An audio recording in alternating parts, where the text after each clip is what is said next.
തെരഞ്ഞെടുപ്പ് പ്രഖ്യാപിച്ചതോടെ തൃശൂർ ജില്ലയിലെ വിവിധ മണ്ഡലങ്ങളിൽ സ്ഥാനാർത്ഥികളുടെ റോഡ് ഷോകൾ നടന്നു. മണലൂർ മണ്ഡലം UDF സ്ഥാനാർത്ഥി TN പ്രതാപന്റെ പ്രചരണ പരിപാടികൾ രാവിലെ മുതൽ ആരംഭിച്ചു. അരിമ്പൂർ കപ്പൽപ്പള്ളിയിൽ NI ദേവസിക്കുട്ടിയുടെ കല്ലറയിൽ പുഷ്പാർച്ചന നടത്തിയാണ് റോഡ് ഷോയ്ക്ക് തുടക്കമായത്. തുടർന്ന് മണ്ഡലത്തിലെ വിവിധ പ്രദേശങ്ങളിലൂടെ റോഡ് ഷോ നടത്തി. ചിലരുടെ ജാതകങ്ങളിൽ ചിലതൊക്കെ എഴുതി വെച്ചിട്ടുണ്ടാകും. ഒരുപക്ഷെ അത് മനുഷ്യഹൃദയങ്ങളിലെ ജാതകങ്ങൾ പേജുകളിലും അത് ഉണ്ടായെന്ന് വരും. ദേവേന്ദ്ര മാഷിൻ്റെ ഏറ്റവും അടുത്ത സുഹൃത്താണ്. അനീഷ് കുമാറുമായി നല്ല സൗഹൃദമാണ്. അവരൊക്കെ എന്ത് വ്യക്തിപരമായി എന്ത് പറഞ്ഞാലും എഴുതിയാലും ഒന്നും എനിക്ക് പക്ഷേ എല്ലാവരും രാഷ്ട്രീയം വേറെയല്ലേ, അത് ആശയപരമായ സംഘർഷമല്ലേ. വ്യക്തിപരമായ സംഘർഷത്തിന് എന്തിനാ പോകണം? എല്ലാവരും സുഹൃത്തുക്കളാണ്. മത്സരത്തിൽ 100%. ഇത് കോൺഗ്രസിന്റെ മണ്ണ്, UDFന്റെ മണ്ണ്, മതനിരപേക്ഷതയുടെ മണ്ണ്.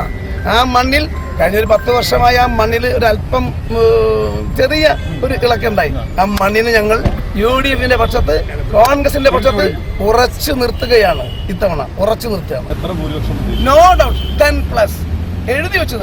നിങ്ങൾ ഈ വിഷ്വൽ കാണുന്ന നിങ്ങൾ എഴുതി വെച്ചോ. മണലൂർ നിയോജക മണ്ഡലത്തിൽ UDFന്റെ സ്ഥാനാർത്ഥി 10+ ഭൂരിപക്ഷത്തിന് ഇത്തവണ.